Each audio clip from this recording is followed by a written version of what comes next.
तो आखिर हैदराबाद में चल क्या रहा है? आखिर क्यों तेलंगाना गवर्नमेंट कांचागच्चीबौली में हैदराबाद यूनिवर्सिटी के बगल में जो 400 एकड़ में फैला हुआ फॉरेस्ट है उसे डिस्ट्रॉय करने पर लगी है? इससे गवर्नमेंट को क्या फायदा है और थोड़े से पैसे के लिए इकोसिस्टम से मजाक करना सही है? जिस देश में पहले से ही हवाओं का ये हाल है उस देश में ऐसा करना आखिर कितना सही है? वहीं कांग्रेस की गवर्नमेंट कहती है इन्वायरमेंट के लिए हम काम करना चाहते हैं और पेड़ लगाना चाहते हैं, पर वहीं जब उनकी पार्टी के नेता और तेलंगाना के chief minister Revanth Reddy कांचागच्चीबौली forest को डिस्ट्रॉय कर रहे हैं तो आखिर राहुल गांधी कुछ बोल क्यों नहीं रहे हैं या केवल ओपोजिशन के अगेंस्ट ही बोलते हैं? तो आखिर पूरा माजरा है क्या, चलिए इस वीडियो में जानते हैं। तो ये जो कांचागच्चीबौली फॉरेस्ट है वो हैदराबाद यूनिवर्सिटी के पास है और ये जो 400 एकड़ एरिया वाला फॉरेस्ट है वह भी हैदराबाद यूनिवर्सिटी का ही था। तो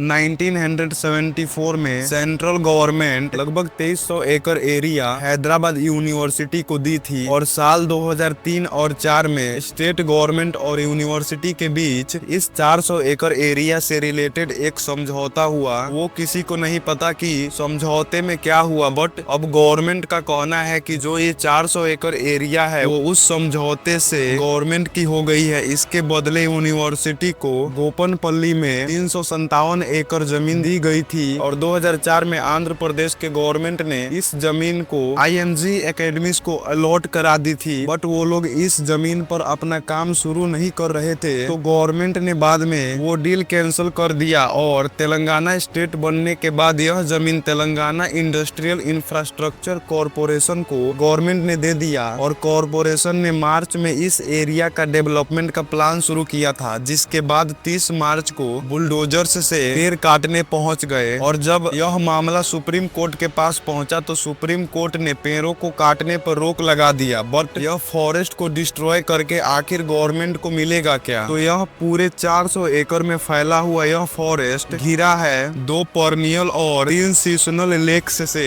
और इस फॉरेस्ट में 10 मैमल्स, 15 रेप्टाइल्स और 220 बर्ड स्पीसीज अपना घर बनाकर रहते हैं और भी एनिमल्स रहते हैं जैसे डीर, पिकॉक्स, वाइल्ड बोर। ये भी एनिमल्स इस फॉरेस्ट में अपना घर बनाकर रहते हैं। बट रेवंत रेड्डी गवर्नमेंट ये सब डिस्ट्रॉय करना चाहती है आईटी पार्क बनाने के लिए। वैसे राहुल गांधी विपक्ष की गलतियां बहुत गिनवाते हैं पर पता नहीं अब क्यों चुप्पी साधे हुए हैं। यहाँ तो उनकी गवर्नमेंट है ना, यहाँ भी उन्हें बोलना चाहिए। तो तेलंगाना गवर्नमेंट सुबह में बुलडोजर को लाना चाह रही थी पेड़ों को काटने के लिए, बट वहाँ पर यूनिवर्सिटी के स्टूडेंट के प्रोटेस्ट करने से बचना चाहती थी, वहाँ के लोकल लोगों से बचना चाहती थी। तो उन्होंने सोचा कि रात को जब सब कोई सो जाएगा तब हम बुलडोजर्स को लेकर चलेंगे पेड़ों को काटने के लिए। बट स्टूडेंट्स कहाँ रात को सोते हैं। कुछ स्टूडेंट्स ने नोटिस किया कि कुछ तो जंगल की ओर आ रहा है और जब ध्यान से देखा तो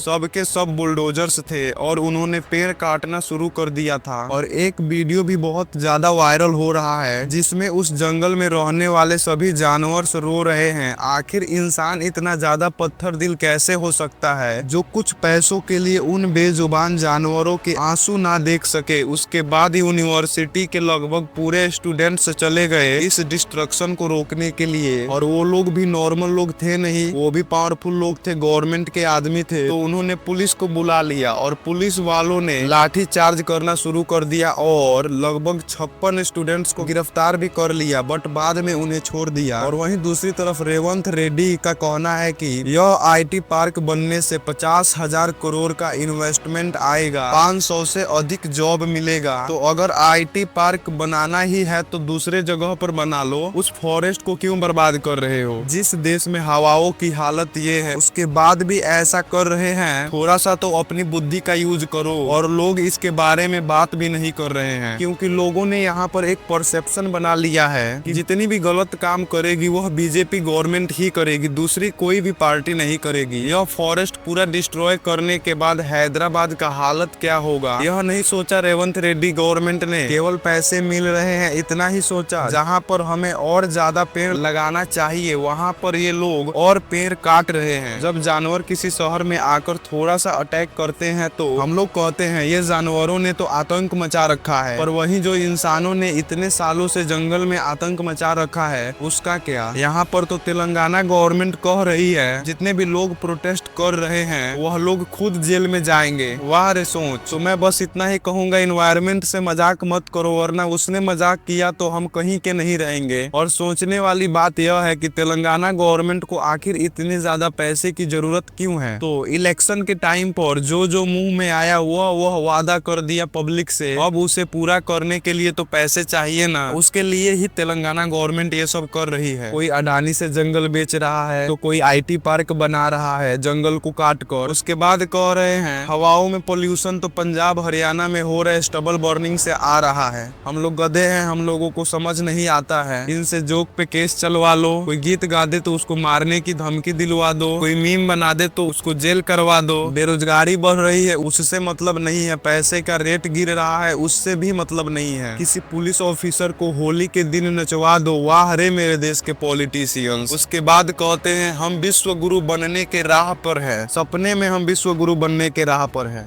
तो तेलंगाना गवर्नमेंट की सोच है कि उस 400 एकड़ एरिया में IT पार्क बनाकर 75 करोड़ पर एकड़ सेल करने का, और किसी को देश की चिंता नहीं है, सब किसी को अपने पेट की चिंता है। मैं तो उन स्टूडेंट्स को सलाम करता हूँ जो पुलिस के लाठी चार्ज करने के बाद भी वहाँ से नहीं हटे और अभी भी वहीं पर है। आज के टाइम पर हमारे पास ऐसा कोई पॉलिटिशियन है ही नहीं जो देश के लिए काम करे, सब कोई अपने लिए काम कर रहे हैं। तो अपना नेता जब भी चुने तो बहुत ध्यान से चुने। और अब तो धीरे धीरे हमारी आजादी भी छीनती जा रही है और आप लोग देख ही रहे होंगे। तो आज की वीडियो को इतना ही रखते हैं और मिलते हैं ऐसे ही किसी इंपॉर्टेंट वीडियो में। तब तक के लिए अपना ध्यान रखना। जय हिंद।